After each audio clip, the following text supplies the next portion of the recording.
नूरपुर एक छोटा सा गांव था जहां सुबह अजान की आवाज के साथ लोग उठते और शाम को थकी हुई देह के साथ अपने घर लौट आते। इस गांव में अमीर कम थे और गरीब ज्यादा, मगर सबके दिलों में अल्लाह का नाम बसा हुआ था। इसी गांव के एक कोने में मिट्टी की एक छोटी सी झोपड़ी थी। यही झोपड़ी यूसुफ का घर थी। यूसुफ की उम्र 19 साल थी, मगर जिंदगी ने उसे उम्र से पहले बड़ा बना दिया था। बचपन में ही उसके वालिद इस दुनिया से चले गए थे। तब से उसकी माँ ज़ैनब भी ही उसके लिए सब कुछ थी। वही उसे सुबह उठाती, वही उसे सब्र सिखाती और वही हर नमाज के बाद उसके लिए दुआ करती। यूसुफ बहुत गरीब था। कई बार ऐसा होता कि घर में खाने के लिए सिर्फ सूखी रोटी होती, मगर उसने कभी किसी के सामने हाथ नहीं फैलाया। वह रोज फजर की नमाज पढ़ता, अम्मी के लिए पानी गर्म करता और फिर काम की तलाश में निकल पड़ता। कभी खेतों में मजदूरी, कभी किसी की दुकान पर बोझ उठाना, कभी पूरा दिन बेकार घूमना, मगर उसके चेहरे पर शिकन कम ही दिखती। उसकी अम्मी अक्सर उससे कहती, बेटा, गरीब होना गुनाह नहीं है, मगर अल्लाह से नाराज होना गुनाह है। यूसुफ इन बातों को अपने दिल में बसा चुका था। कुछ महीनों से ज़ैनब बी की तबीयत ठीक नहीं रहती थी। पहले हल्की खांसी थी, फिर कमजोरी आने लगी। अब हालत यह थी कि थोड़ा चलने पर ही उनकी सांस फूल जाती थी।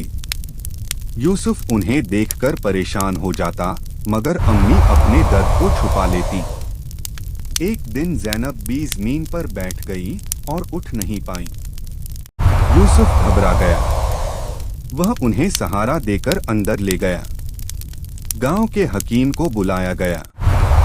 हकीम ने नब्ज देखी, आंखें बंद की और दवा लिख दी। जाते जाते बोला, इलाज जरूरी है, नहीं तो हालत बिगड़ सकती है। यूसुफ ने कांपते हाथों से दवा की पर्ची ली। कीमत पढ़कर उसके पैरों तले जमीन खिसक गई। उसके पास इतने पैसे नहीं थे। उस रात वह देर तक बैठा रहा। अम्मी सो चुकी थीं, मगर उनकी सांसों की आवाज यूसुफ के दिल को चीर रही थी। वह बाहर निकला, आसमान की तरफ देखा और रोते हुए बोला, या अल्लाह, मैं तेरे सिवा किससे मांगू? मेरी माँ को शिफा दे दे। उसकी दुआ में ऐसा दर्द था कि उसकी आंखों से आंसू रुक ही नहीं रहे थे। अगले दिन शाम को यूसुफ गांव के चौराहे पर खड़ा था। कुछ लोग आपस में धीमी आवाज में बातें कर रहे थे। वह अनजाने में उनकी बातें सुनने लगा। जंगल वाली जादूगरनी के पास गया था मेरा रिश्तेदार। एक ही रात में अमीर हो गया, मगर अब मस्जिद नहीं जाता। यूसुफ का दिल जोर से धड़कने लगा। उसने हिम्मत करके पूछा, कैसी जादूगरनी?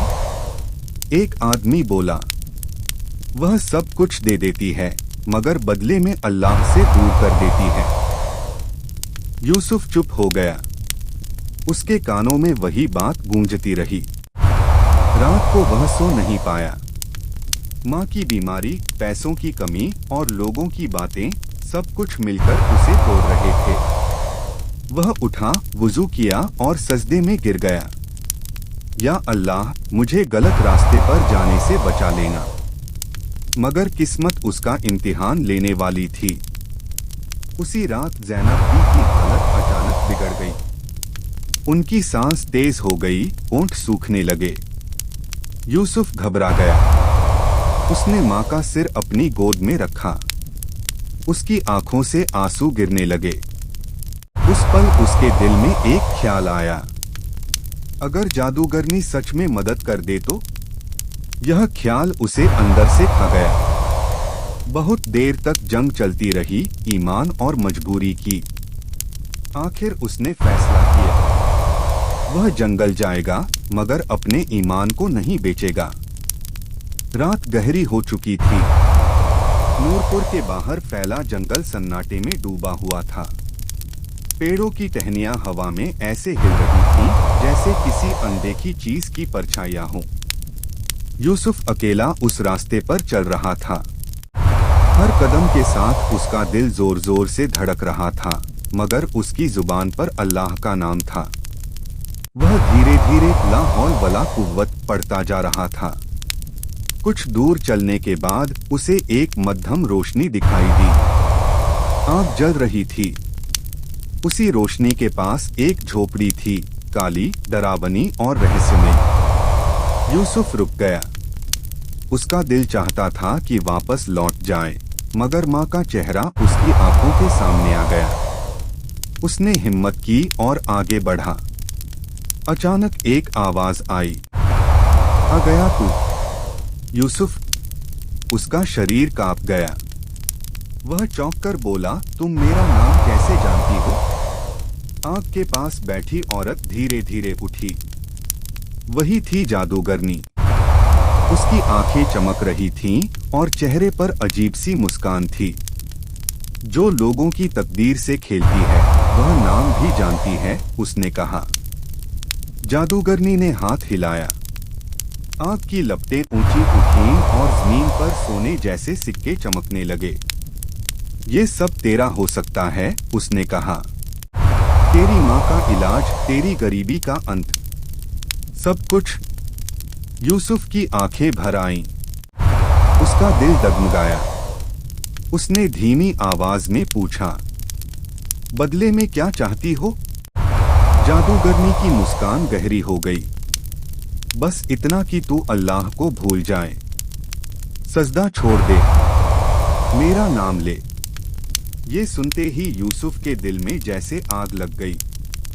उसने रोते हुए कहा, मेरी माँ मुझे छोड़ दे, मैं सह लूंगा, मगर मेरा रब मुझसे न छूटे। जादूगरनी का चेहरा सख्त हो गया। सोच ले, उसने कहा, गरीबी और मौत या दौलत और आराम? यूसुफ ने आंखें बंद की। उसके होंठ हिले, हस्बुनल्लाहु व निअमल वकील। अचानक हवा तेज चलने लगी। पेड़ झुक गए। जादूगरनी ने जोर से कुछ अजीब शब्द बोले। आग भड़क उठी। डरावनी आवाजें गूंजने लगीं।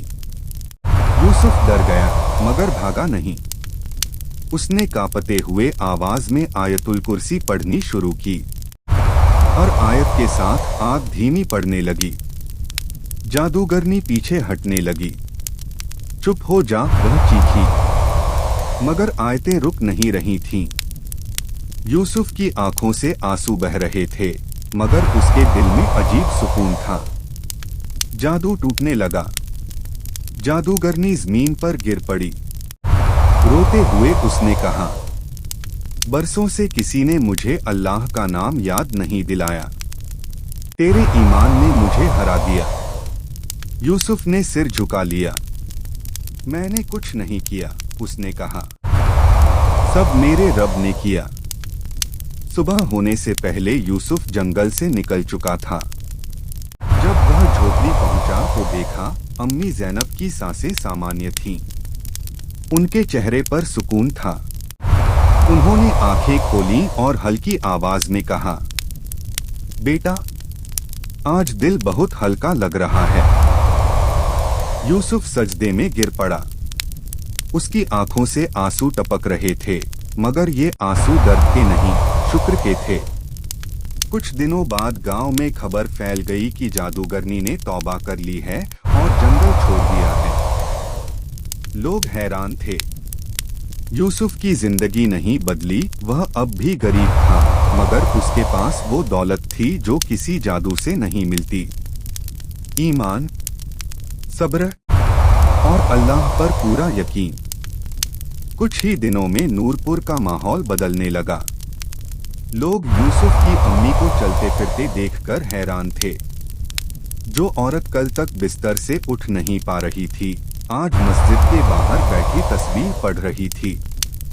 किसी ने कहा, जरूर जंगल की जादूगरनी ने कुछ किया होगा। किसी ने कहा, नहीं, ये अल्लाह की रहमत है। यूसुफ चुप रहता। वह बहस में नहीं पड़ता था, क्योंकि वह जानता था कि जो कुछ हुआ है वह दिखावे की चीज नहीं है।